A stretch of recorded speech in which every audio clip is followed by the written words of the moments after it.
mga negosyante at mga artista kasi gusto mo makipag-social climber na kordoroy ang pagmumukha mong buwaka ng pinipilit mong magkipag-alta-altahan. Bago ka mag-alta-alta, plantsahin mo muna ang kordoroy mong mukha. At ayusin mo muna, pasagasaan mo ng pison ang botod mong tiyan. Lisa, kahit ipaginto mo ang katawan mo, isa ka pa ring posaling kordoroy. Isang posaling mafia sindikato na ibinenta mo ang kaluluwa mo kay Satanas. I'll tell you about Joji. Si Joji ay na-meet ko sa inauguration day. In-approach niya ako, Miss Marlica, pinapalo kita, day. Mabait sa akin. Wala man ko problema sa iyo, Gia. Joji, why ko problema sa imo? You were so nice. Nakita tayo. Nandoon si Joji sa party nung May 9. Pansinin mo, lagi yan nakabuntot kay Lisa. Kasi magkaibigan sila. Inatasan ni Lisa Marcos si Joji na kontakin ang mga alta katulad Nino. Lahat, mga artista. Papangalanan natin lahat para hindi matrace ni Lisa Marcos. Hindi naman niya matitrace. Inutusan lahat ng mga nag-retoke. Sino-sino yan? Sila Belo. Sino yung isa? Sila Ivy. Basta lahat. Lahat ng mga artistang bonggang-bongga na sikat sa Pilipinas. Inutusan mo, Lisa, si Joji na imbitahan niya mga yan. Toka-toka sila bago pa makaupo si Kuting na ilapit ka sa mga alta. Mga negosyante at mga artista kasi gusto mo makipag-social climber na kordoroy ang pagmumukha mong buwaka ng inakalisa. Nasasaktan kayo? Ha? Kayo sa kongreso? Ikaw Garin, ikaw Pimentel, ikaw Barbers, tangainan yung tatlo. Lahat kayo. Nasasaktan kayo para kay Lisa na binastos na sinasabi nyo, dapat mag-sorry si Attorney Glenn Chong dahil sabi ni Attorney Glenn Chong, sasampalin niya ng mag-asawang sampal o back-to-back. Nasasaktan kayo pero mga hayop kayo, hindi kayo nasasaktan sa ginagawa ni Lisang pagnanakaw sa kaba ng bayan. Hindi kayo nasasaktan sa pinapakalat na pulburon ni Lisa. Hindi kayo nasasaktan sa pag-extort, pagbabribe ni Lisa ni Marcos Jr. Mga hinayupa kayo, mga taksil sa bayan. Natatakot ba ako sa inyo? Ha? Hindi. Kahit patungan nyo pa ng bilyon ng ulo ko, isang beses lang ako mabuhay sa mundong ito. Putang ina nyo lahat. Kailangan mawala na kayo sa pwesto dahil binababoy nyo Pilipino. Tangina nyo. Balikan ko, mga kababayan. Inaatasan niya si Joji na makipag-imbitahin ang mga alta-alta. Nung time na yan, yung issue na yan tungkol sa alak-alak, may karugtong pa yan. Na para mapasaya mo si Lisa Marcos, ay bigyan mo lang siya ng whiskey, ng wine sa umaga para what? Okay? Para kumalma siya. Asan si Atty. Trixie dito? Yan. Wine sa breakfast para kalmado siya.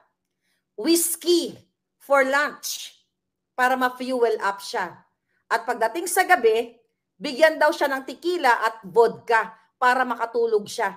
Kasi mga kababayan, hindi siya makatulog dahil unang-una may insomnia yung hinayupak. Hindi siya makatulog dahil syempre sa kabibilang ng kanyang ninakaw. Kaya din siya makatulog. Ganun kasugapay ang putang inang yan. Yeah.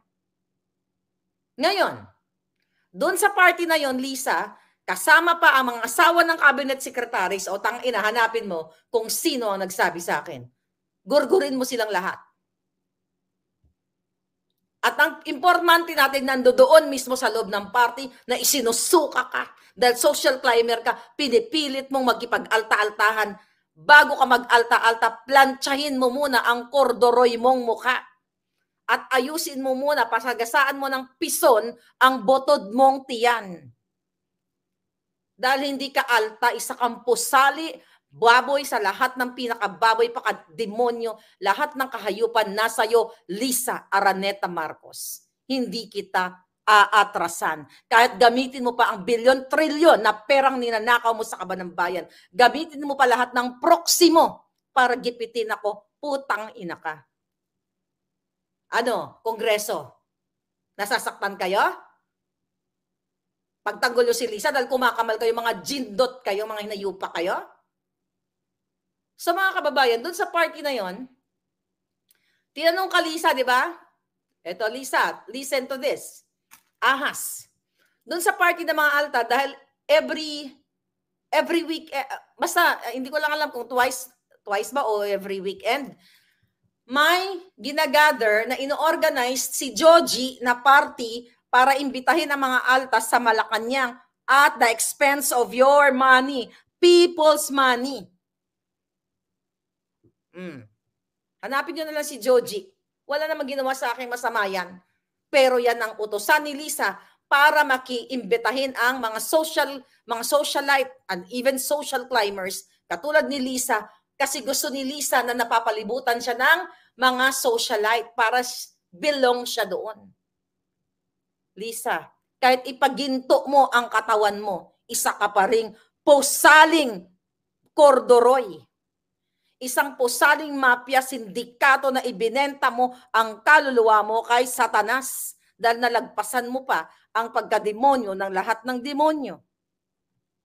Ngayon mga kababayan, tinanong siya doon ng isa sa mga guest, "Hi Liz, so how do you handle stress, Liz?" So ngayon, ano ni Lisa dyan?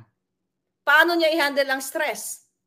Yun nga, bigyan mo lang daw siya ng wine sa umaga. Bigyan mo siya ng wine, basta salugsugan mo siya ng alak. Yan ang ni Lisa Marcos. Pangpakalma, pampatulog. So, ibig sabihin, bangag na bagag ang buwaka ng ina, kaya nagkabangag-bangag kayong lahat. Kaya naman, wala silang pakundangan, walang habas ang pagnanakaw sa kaban ng bayan. Wala silang pakialam sa inyo, mga kababayan. Ibabala na kayo sa gyera. Nakita ninyo yung post ni Sas? May radioactivity bandang North and Batanes. Napansin ninyo? Ibabala na kayo. Hindi ka natin alam kung ilan ng mga kababayan natin natutsugi dyan sa bandang North dahil sa mga tinatayo dyan, okay, na paghanda sa pakikipag-bratatatat sa China. Wake up, taga-norte, o kahit saan man. Pag may nakita kayo ng gandamatay na ang inyong mga kapitbahay dahil sa radioactivity, laso na kumakalat dyan, dahil may mga actually, may nagsabi din sa akin, nang nabasa ko kay Sas, alam mo na may mga puting ahas namin, magkakarugdong ang mga bituka ng mga yan. Diba? Na may mga pinapasarang beach resort sa north at sa iba pang bahagi. For what reason? Bakit pinasara? Kasi may dangerous substance or chemical na kumakalat based sa ating informer. Balik ako dito bago ko lumayo sa ang dami kasing issue mga palangga. Okay, sabi niya, how do you handle stress? O yun nga, bigyan mo siya ng alak. Ngayon, another issue, sabi nga ang tanong kay Lisa, how do you handle Kuting Jr.? Lalo ngayon ay presidente na siya. Paano niya hinahandle yung sitwasyon?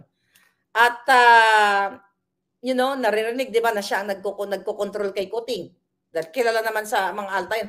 Ang sabi eksakto ni Lisa Marcos, sabi niya, it's better that I control him than other people. So sinabi ni Lisa doon, ipinagyabang niya sa mga party goers na mga alta, sa mga katuwid. Sinabi niya na mas mabuti ako na lang ang magkokontrol kay Marcos Kuting Jr. na asawa kong walang backbone na bangag, addictus benedictus, kesa sa ibang tao.